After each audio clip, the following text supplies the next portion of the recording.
बात जब भी घूमने फिरने की आती है तो पर्यटकों की बकेट लिस्ट में हिमाचल प्रदेश सबसे टॉप में रहता है। हिमाचल का हर एक कोना अपनी अलग अलग पहचान के लिए लोगों के दिलो दिमाग में बसा हुआ है। अपनी खूबसूरती के साथ साथ हिमाचल के कई इलाके अपने नाम के लिए भी चर्चित हैं। अपने नाम की वजह से ही ये इलाके विश्व भर में पहचाने जाते हैं। इन नामों के पीछे कोई न कोई कहानी और किस्सा जरूर छिपा होता है। ऐसी ही एक जगह रिकांगपिओ हिमाचल के जनजातीय जिला किन्नौर में स्थित है। यहाँ के स्थानीय लोगों में से भी ज्यादातर लोगों को इसके नाम रखने की कहानी के बारे में पता नहीं है। रिकांगपिओ का नाम सुनते ही ऐसा लगता है मानो ये नाम किसी विदेशी डिक्शनरी से लिया हो, लेकिन ऐसा नहीं है। किन्नौर जिला के इस छोटे से शहर रिकांगपिओ का नाम 1960 में आईटीबीपी ने रखा था। रिकांगपिओ एक रिकांग खानदान का सरनेम था और उस समय ख्वांगी क्षेत्र के लोगों की डीसी ऑफिस के साथ लगती जमीन को पियो के नाम से जाना जाता था। इन दोनों रिकांग और पियो को मिलाकर यहाँ का नाम रिकांगपिओ पड़ा। रिकांगपिओ का आईटीबीपी मैदान किसी समय में रिकांग परिवार की जमीन हुआ करती थी।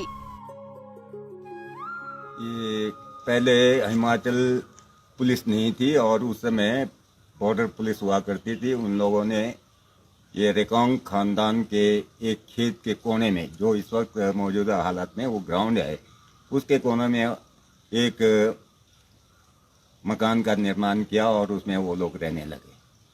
तो वो इलाका जो है जहाँ वो रहते थे और इस वक्त मौजूदा हालात में आईटीबीपी स्टैंड करती है, वहाँ पर वो पूरा इलाका ब्रेलिंगी गांव के एक खानदान का नाम से जाना जाता था, रिकांग।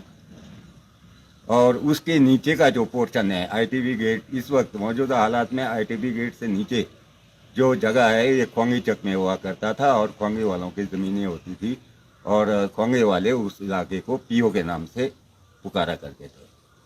तो इस कारण उन्होंने, बॉर्डर पुलिस वालों ने, इसका नाम रिकांग और पियो को इकट्ठे करके रिकांगपिओ रखा। रिकांग परिवार के सदस्य ने बताया कि इतना तो उन्हें भी याद है कि आईटीबीपी मैदान किसी समय वहां उनका खेत हुआ करता था और वहां पर उनके पिता खेती किया करते थे। रिकांग खानदान के नाम से रिकांगपिओ, आईटीबी ग्राउंड वगैरह हम बीजते थे, वो तो मैं भी जानता हूँ, बिजाई करते थे। वहीं रिकांग परिवार के सदस्य ने एक किस्सा भी बताया कि गांव के जमींदार के साथ उनके पूर्वजों ने किसी बात को लेकर शर्त लगाई थी। शर्त ये थी कि जितना दूर रिकांग परिवार का सदस्य पत्थर फेंकेगा, जमीन का उतना हिस्सा उनको दे दिया जाएगा। एक पत्थर जैसा गुलेल होता है ना, गुलेल नहीं, दूसरा धागे का होता है, घुमा के वो पत्थर फेंका, वो पत्थर लग गया, फिर वहाँ रेखा खींचा, फिर रेखा से रिकांग हो गया निशान। इसीलिए हमारे रिकांग खानदान से जानते हैं। किन्नौर के लोगों ने रिकांग का नाम बदलने की कोशिश भी की थी।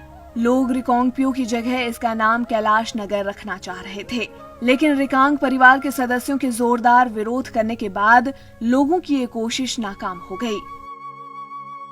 और हमने कोशिश की थी कि इसका नाम बदला जाए और नामकरण भी रखा गया था, कैलाश नगर रखा जाएगा।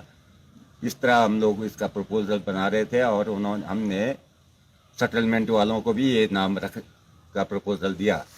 मगर ब्रेलिंगी खानदान के रिकांग खानदान के जिस व्यक्ति ने उस समय इतना कड़ा विरोध किया कि हमारे खानदान के नाम से इस वक्त इस इलाके का नाम मशहूर है, हम इसको बदलने नहीं देंगे, चाहे हमें कोर्ट में भी जाना पड़े। इस कारण हमने नहीं बदला, आज भी रिकांगपिओ के नाम से ही चल रहा है। वहीं रिकांगपिओ के पियो को लेकर किन्नौर के ही एक लेखक की अलग राय है।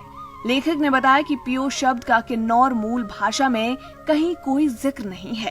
किन्नौरी भाषा में जगह को संबोधित करते हुए पो शब्द का इस्तेमाल करते हैं, इसलिए हो सकता है पियो भी रिकांग के साथ जोड़ा गया हो।